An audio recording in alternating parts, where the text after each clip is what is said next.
اور اس آخری کوشش میں ایک کوشش تھی طائف جانا.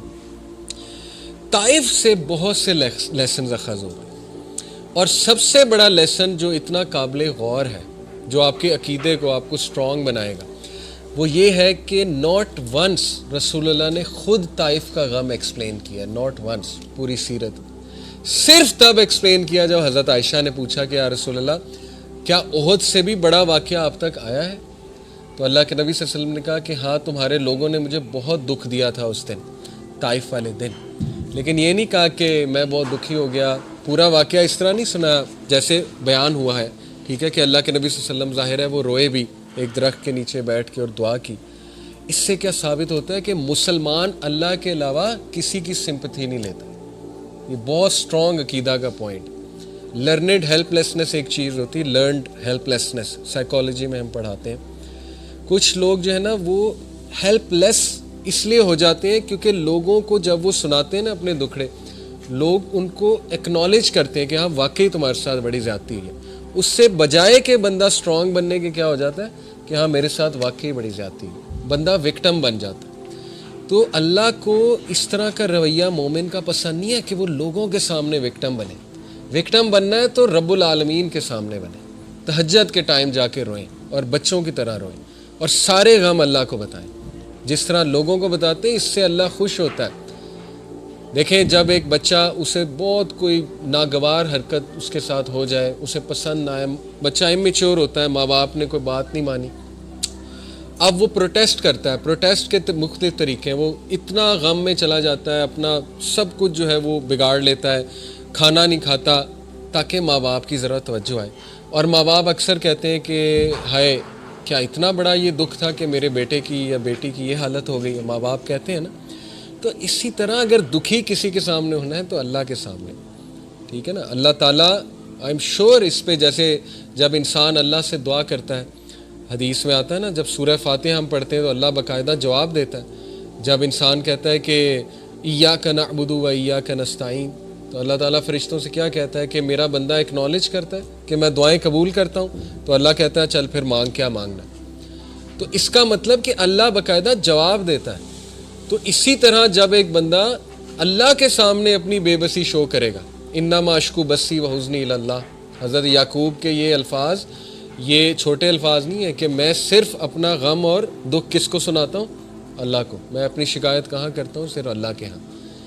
تو یہ بات اللہ کو اتنی پسند ہے کہ اس بندے کا اتنا کانفیڈنس ہے مجھ پہ کہ لوگوں کے پاس جا کے نہیں رو رہا، میرے پاس آ رہا ہے. یعنی اس بندے کا اتنا کانفیڈنس ہے مجھ پہ کہ میں اس کے مسئلے حل کر دوں گا. تو آپ سوچیں آپ اللہ تعالیٰ کی توحید کو کیسے جو ہے وہ اس پہ ایکٹ کر رہے ہیں. حدیث میں آتا ہے کہ جب بندہ دعا کے لیے ہاتھ اٹھاتا ہے، اللہ کے نبی صلی اللہ علیہ وسلم نے فرمایا یور لارڈ از شائے، تمہارا لارڈ شائے ہے. جب تم اس کے آگے دعا کے لیے ہاتھ اٹھاتے ہیں تو اللہ تعالیٰ شائع ہوتا ہے کہ میں اس کو ایمپٹی ہینڈ ریٹرن نہ کروں. سبحان اللہ، یہ اللہ تعالیٰ، ٹھیک ہے نا. تو لیکن بات یہ ہے کہ صرف اللہ کو، اس لیے آپ دیکھیں طائف کے واقعے پہ اللہ کے نبی صلی اللہ علیہ وسلم نے کبھی واقعہ وہ نہیں سنایا، کبھی ایمپتھی لینے کی کوشش نہیں کی انسانوں سے کہ بہت بڑی زیادتی ہو گئی تھی، یہ ہو گیا وہ ہو گیا. نہیں، حضرت عائشہ کو بھی اسٹریٹ بس یہی سنایا تھا کہ ہاں تمہارے لوگوں نے مجھے اس دن بہت دکھ دیا تھا، بس دیٹس اٹ. اس کے علاوہ کوئی ڈیٹیل نہیں. وہ تو باقی ڈیٹیل تو ہمیں حضرت زید سے ملتی ہے نا، حضرت زید ان کے ساتھ تھے، حضرت زید بن حارثہ ان کے جو منہ بولے بیٹے تھے، وہ تو ان سے ملتی ہے ہمیں، ٹھیک ہے نا. یا کسی اور نے اگر دیکھا ہو، وٹنس کیا ہو، تو ڈیٹیل اس سے آ رہی ہے. تو ثابت یہ ہوتا ہے کہ مسلمان سٹرونگ ہونا چاہیے. مسلمان کا سارا اعتقاد جو ہے وہ اللہ پر ہونا چاہیے. میں آپ کو ایک بات تجربے سے بتاتا ہوں. آپ لوگوں کے سامنے اپنی ویکنس شو کریں گے نا، رونا دھونا، ایک ٹائم آئے گا لوگ کہیں گے یار ایسے روندا رہتا، آپ کے بارے میں مشہور ہو جائے گا کہ یہ تو ہر وقت اس نے رونا ڈالا ہوتا. تو پھر کیا فائدہ ہوا، ٹھیک ہے نا. ایک ٹائم تک لوگ ہیلپ کریں گے، اس کے بعد جو ہے وہ لوگ بھی تنگ آ جائیں گے. تو اس لیے اللہ کے سامنے پٹی جو ہے وہ اللہ کو شو کریں کہ اللہ مجھ پہ رحم کر، رب اغفر وارحم وانت خیر الراحمین.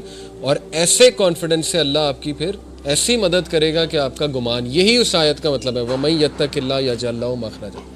جو کوئی اللہ کا تقوی اختیار کرتا ہے اللہ اسے اس طرح سے نکالتا ہے اس مصیبت سے، اور ایسی سورسز سے دیتا ہے کہ اس کا گمان بھی نہیں جاتا.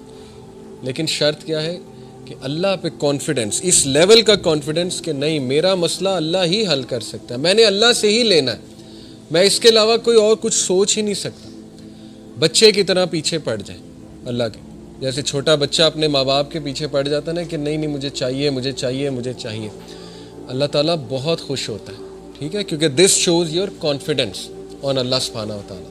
دس shows how much you rely on اللہ, how much you are confident on اللہ کہ اللہ تعالیٰ میرا رب ہے اور وہ ہر چیز دینے پہ بے شک دینے پہ قادر ہے. تو خیر یہ تو ہو گیا وہ پوائنٹ کہ رسول اللہ صلی اللہ علیہ وسلم never took anyone's empathy اور sympathy with regards to this incident. لیکن واقعہ بہت افسوسناک ہے. اللہ کے نبی صلی اللہ علیہ وسلم پہلی تو بات واک کر کے گئے. آپ میں سے کوئی طائف گیا ہے؟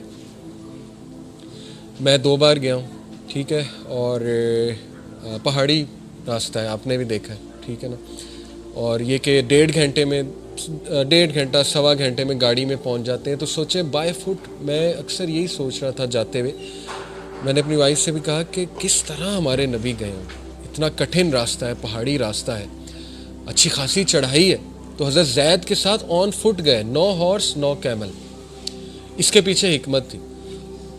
یہاں سے ثابت ہوتا ہے کہ ایون دو اللہ کے نبی صلی اللہ علیہ وسلم کا اعتقاد بہت اسٹرانگ تھا, لیکن ہی ٹرائیڈ ہز لیول بیسٹ جتنا کیئرفل ہو سکتے تھے لائف میں. حکمت یہ تھی کہ قریش کو شک نہ پڑے کہ یہ کہیں دور جا رہے, آن فٹ گئے تھے اسی لیے.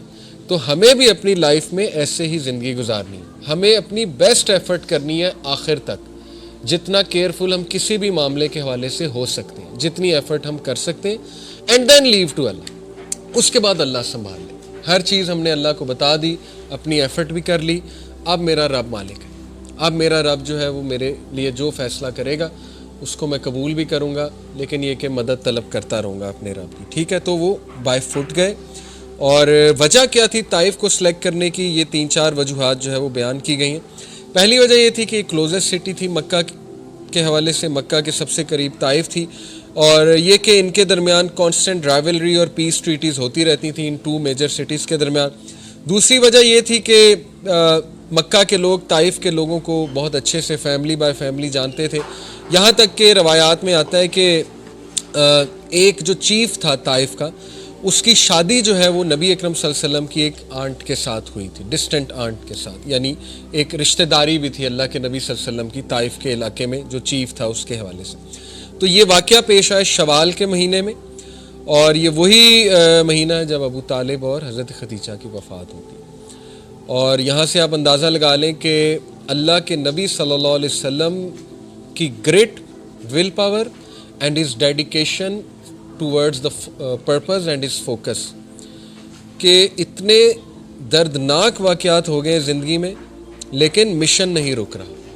اسی لیے کہتے ہیں کہ پرپز فل زندگی گزاریں. پرپز فل زندگی گزارنے کا یہ فائدہ ہوتا ہے کہ جب تک آپ کا پرپز زندہ ہے آپ موٹیویشن سے آگے بڑھتے رہتے ہیں. اللہ کے نبی صلی اللہ علیہ وسلم ابھی چند ڈیز ہوئے ہیں حضرت خدیجہ کی وفات کو اور ابو طالب کی وفات کو, اور انہوں نے کہا کہ مشن نہیں رکنا چاہیے, آگے چلیں. ہم کیا کرتے ہیں جب ہمارے ساتھ کوئی حادثہ پیش آتا ہے تو ہم بالکل ٹھپ ہو جاتے ہیں اور بالکل جو ہے نا ہم انرجی لوز کر دیتے ہیں. آلدو یہ بہت مشکل ہے, آئی ٹوٹلی انڈرسٹینڈ انرجی کے ساتھ چلنا, لیکن اللہ سے انرجی مانگیں کہ اللہ مجھے کھڑا کر, مجھے ہمت دے. تو چھوٹی چھوٹی باتوں پہ ہمت نہیں ہارنی چاہیے, ٹھیک ہے. یہ میں یوتھ کو کہتا ہوں اکثر کہ اپنے ذرا اسٹرانگ بنیں, پرزیورنس لائیں اپنے اندر, ذرا بریو بنیں. ہم چھوٹے چھوٹے واقعات پہ ٹھپ ہو جاتے ہیں, رزلٹ اچھا نہیں آیا اس پہ ٹھپ ہو گئے, نوکری کہیں لگوانا چاہتے تھے وہاں نہیں لگی اس پہ ٹھپ ہو گئے, کوئی پسند تھا وہاں شادی نہیں ہو سکی اس پہ ٹھپ ہو گئے, ٹھیک ہے نا. ایسے واقعات پہ ہم ٹھپ ہوتے ہیں. تو ذرا اسٹرانگ بننا چاہیے انسان کو, اور اپنے مشن کی طرف جو ہے وہ چلتے جانا چاہیے, اور اللہ سے سکت حاصل کرنی چاہیے.